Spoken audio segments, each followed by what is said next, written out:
कई बार लोगों ने उन्हें लहरों पर तैरते पाया। उनकी समाधि एक शानदार जगह है और वहां उनका एक भक्त है।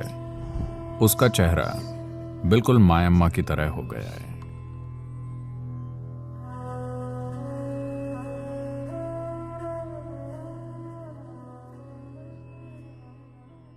मायम्मा के बारे में असल में कोई नहीं जानता कि वो कहां से आई थी, लेकिन उनके नैन नक्श को देखकर लगता था कि वो पूर्वोत्तर राज्यों में कहीं से, या तो नागालैंड या उधर कहीं से आई थी, जहां लोगों के नैन नक्श मंगोलियाई होते हैं। वो तिब्बत की भी हो सकती हैं, क्योंकि मेरे ख्याल से वो कभी बोलती नहीं थी, है ना? वास्तव में वो कभी नहीं बोली। तो वो कन्याकुमारी शहर में रहती थी, जो दक्षिण भारत के भारतीय प्रायद्वीप के छोर पर है। तो वो सड़कों पर भटकती रहीं, एक भिखारी की तरह हर कहीं घूमती रहीं, मगर एक अलग तरह के गर्व के साथ। वहां के सभी कुत्ते उनके आसपास जमा हो गए और उनके दोस्त बन गए। तो वहां कुत्तों का एक पूरा परिवार खड़ा हो गया। जब भी उन्हें खाने की कोई चीज मिलती, वो उन्हें खिलाती थी, भले वो खुद भूखी हों। तो वो इस हद तक चली गई थी, दक्षिण भारतीय होटलों में कुछ व्यंजन खरीदने के लिए नहीं होते हैं। मैं आपको बता रहा हूं, कुछ व्यंजनों को रेस्तरां के सामने एक कांच के शोकेस में प्रदर्शित किया जाता है, जैसे इडली। आमतौर पर इडली नहीं, वड़ा, कोई मिठाई और लड्डू। यह आमतौर पर किसी शुभ दिन जैसे पूर्णिमा को किया जाता है। वो उस दिन का खास भोजन होता है। तो वो इस हद तक चली जाती थी कि उस खाने को झपट कर कुत्तों के आगे फेंक देती थी। तो कई बार ऐसी घटनाएं भी हुई जहां उन्हें पीटा गया और गालियां दी गईं। तो समाज उनसे कठोर व्यवहार कर रहा था, क्योंकि उन्हें बस एक गैर जिम्मेदार चोर की तरह देखा गया, किसी संत की तरह नहीं, क्योंकि किसी को उनमें संत जैसा कुछ नहीं दिखता था।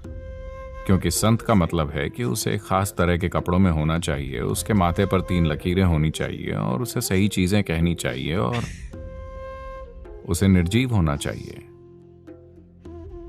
लेकिन वो हिम्मती थी। लेकिन कई बार लोगों ने उन्हें लहरों पर तैरते पाया। वो लहरों के ऊपर तैर रही थी। इस बात ने लोगों को हैरान कर दिया और वो उन्हें थोड़े सम्मान से देखने लगे। बाद में कोई व्यक्ति जो उनसे जुड़ा था, वृद्ध होने पर उन्हें सेलम नाम की जगह पर ले आया और वो अपने देहांत तक वहीं रहीं, वहीं अपना शरीर छोड़ा। उनकी समाधि एक शानदार जगह है। शानदार मतलब वैसे नहीं, वो बस सीमेंट से बनी एक छोटी सी चीज है, एक छोटा सा घर, मगर वो वाकई बहुत बहुत बहुत शक्तिशाली है। तो मैं एक छोटे से हिल स्टेशन पर था जो इस जगह के करीब है। And that day happened to be a Paurnami, that is a full moon day.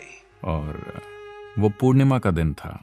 तो कोई इस मायम्मा उनके समाधि की बात कर रहा था और मैंने कई लोगों से उनके बारे में कई बातें सुनी। तो हमने सोचा कि हम कार से वहां चलते हैं, क्योंकि ये पूर्णिमा की शाम है, चलकर देखते हैं। किसी ने आकर बताया कि वहां पूर्णिमा की शाम को कुछ खास होता है। तो जब मैं शाम को 5, साढ़े 5 बजे के करीब पहुंचा तो वहां कोई नहीं था। तो हम अंदर चले गए और एक छोटे से कमरे में बैठे, सिर्फ 10 बाय 10 का एक कमरा, जिसमें उनकी एक बड़ी तस्वीर थी।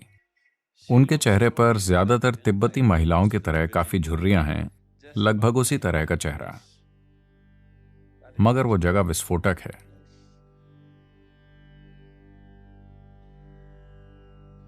और वहां एक उनका भक्त है। यह आदमी उस समय करीब 50 साल का रहा होगा। उसका चेहरा बिल्कुल मायम्मा की तरह हो गया है। यह आदमी तमिलनाडु का है। उसके नाक नक्श तिब्बती या नेपाली या नागालैंड के लोगों जैसे नहीं हो सकते। वो एक तमिल आदमी है, लेकिन उसका चेहरा लगभग उनके जैसा ही है।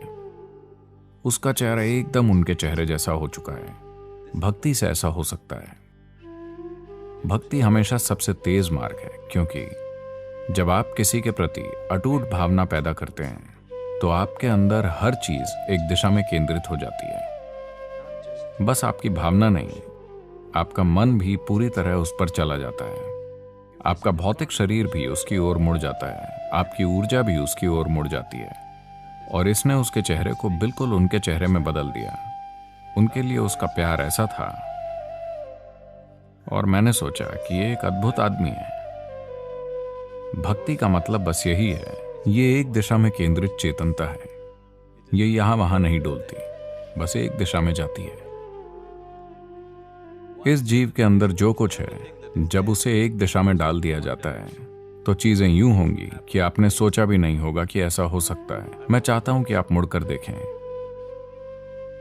भारत के आध्यात्मिक इतिहास को। You will see आप भक्तों को अद्भुत चीजें करते पाएंगे।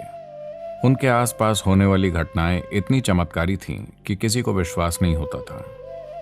उनके पास ज्ञान नहीं था, उनके पास कोई दूसरा मंत्र तंत्र नहीं था। एकमात्र चीज थी एक ही दिशा में केंद्रित भक्ति, बस।